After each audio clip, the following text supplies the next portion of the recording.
And thanks again for making Locked On Sooners your first listen every single day. Shout out to all the everydayers out there for tuning in and subscribing to the show. We've got an awesome guest here. We got Richard Johnson from over there at CBS Sports, as well as the Split Zone Duo. RJ, how you doing, man?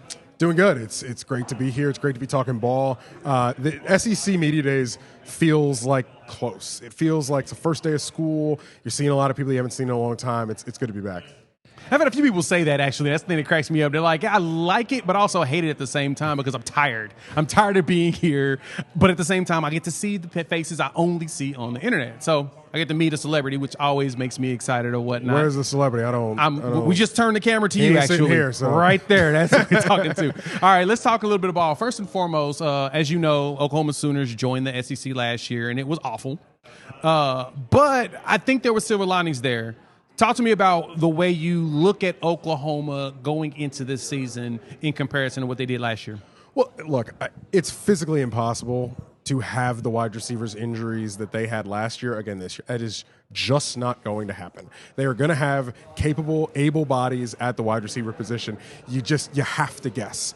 I think Brent Venables deserves a lot of credit because I think lesser coaches would stick to their guns and they would not do what Brent has done, which is throw the kitchen sink at changing this program up. He brings Jim Nagy in as general manager to oversee the personnel department. Jim Nagy is here. I got to talk to him very briefly in the demo field downstairs. Mm-hmm. He brought in, obviously, Ben Arbuckle at offensive coordinator, John Mateer at quarterback, new quarterback coach. He got rid of a former teammate in Seth Luttrell late last year. So I think if you're somebody who's a fan of OU, you say, well, at least my coach is trying. I don't know if it's going to work.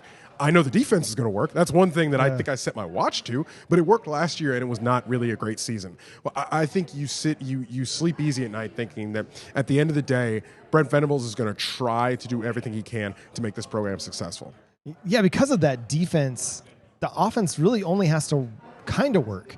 It has to be functional. It doesn't even have to be what it was in 2023 where they scored 40 points per game. You just get Oklahoma's offense to 30 to 33 points per game, and this is a totally different team than what you saw last year. Yeah, I know Sooners fans are used to a team that's explosive, but in this era of college football, you don't actually have to be. The point a minute, the 40-point offenses, I'm not saying they're a thing of the past, but you don't necessarily have to have that in order to build a champion. I mean, look what Georgia did just a few years ago. You build a dominant defense and you're good enough on offense, just like you said, you can make some hay in this league. You can be a tough out. You can even contend for an SEC championship and then obviously the playoff.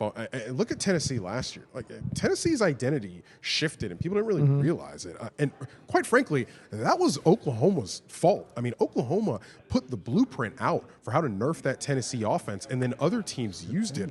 Arkansas, for instance, literally watched the tape of the OU-Tennessee game and were like, why don't we try that? And then they won the game. Yeah. So you can get it done with defense in this league. That's a good point. I didn't think about the blueprint that Oklahoma put out defensively to stop Tennessee, but you're right, because the way that we pressured them, that was definitely one of the reasons why, like I said, Arkansas used it to their advantage. But when you look at Oklahoma now, so we are rated as one of the toughest schedules in college football. And I kind of disagree now because when I look at the quarterback situation at all of these schools, it doesn't look like in the end it's going to end up as tough. How do you see Oklahoma's schedule coming up?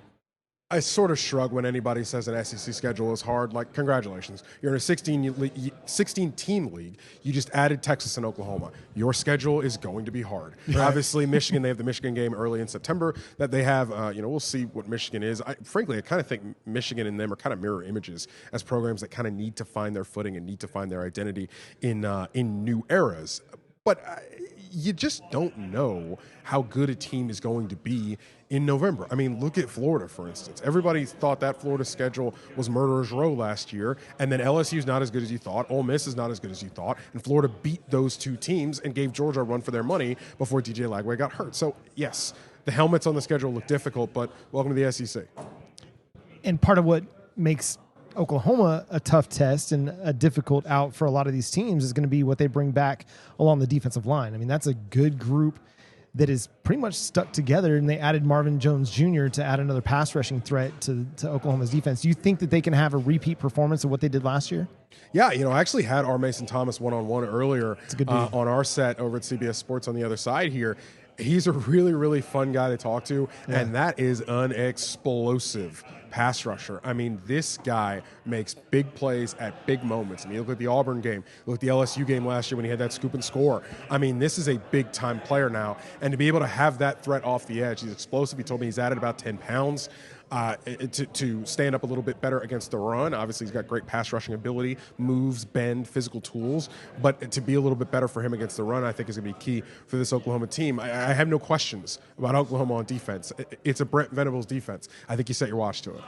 Yeah, that's a good thing. And I like that you said that you set your watch to it, because what we've seen out of Brent Venables and this team is that, and this is why I say it was a silver lining of last year, is the defense has gotten better every single year since he's been here. And Oklahoma hasn't had a defense since, he was here as the defensive coordinator. So you're seeing that portion. Now, as you mentioned, Oklahoma overhauled the offense. They made some big changes. They brought in Ben Arbuckle. They brought in John Mateer. They brought in Jaydn Ott.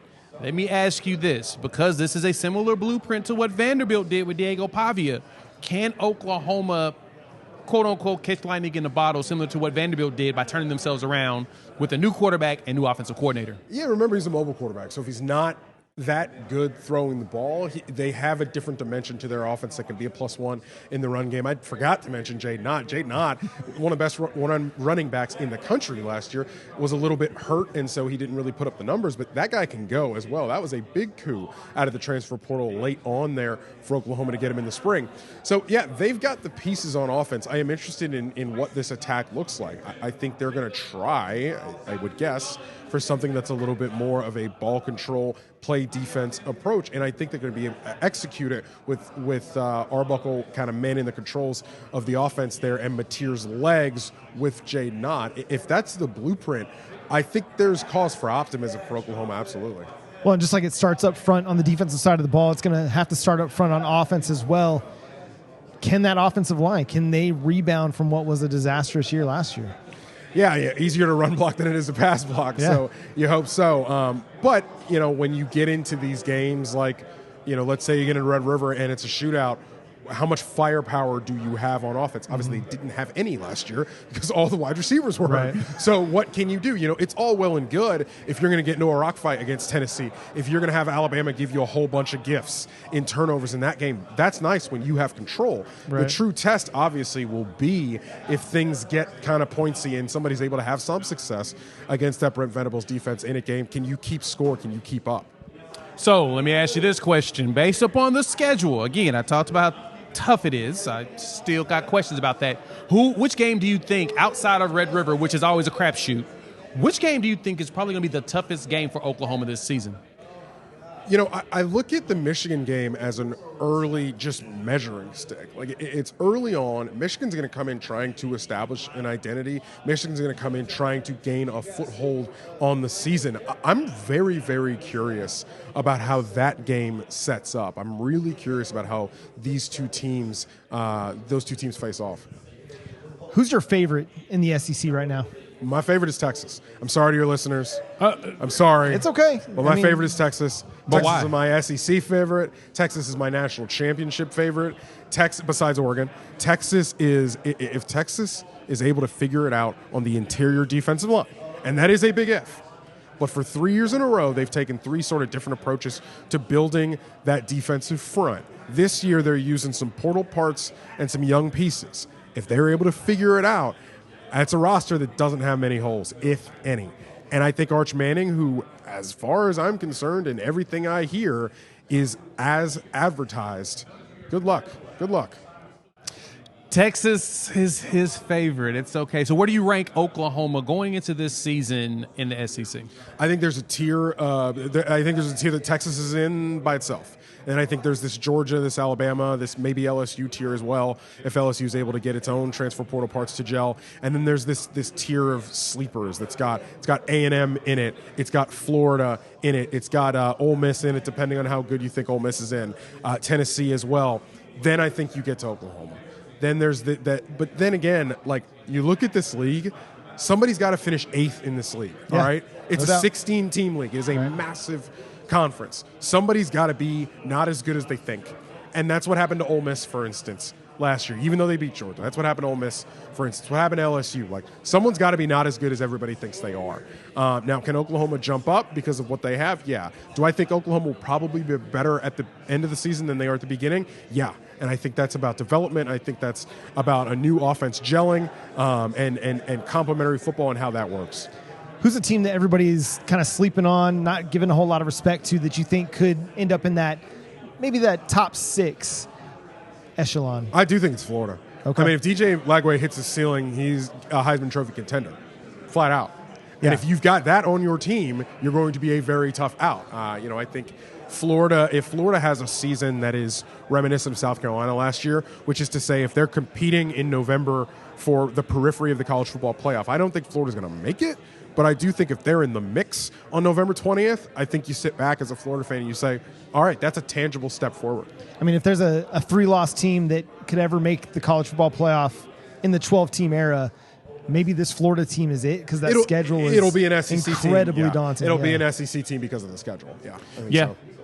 I see the same. Richard Johnson, CBS Sports, as well as the Split Zone Duo. My man, we appreciate you taking some time to talk with us. Thanks, guys. I appreciate it. Thanks, Richard.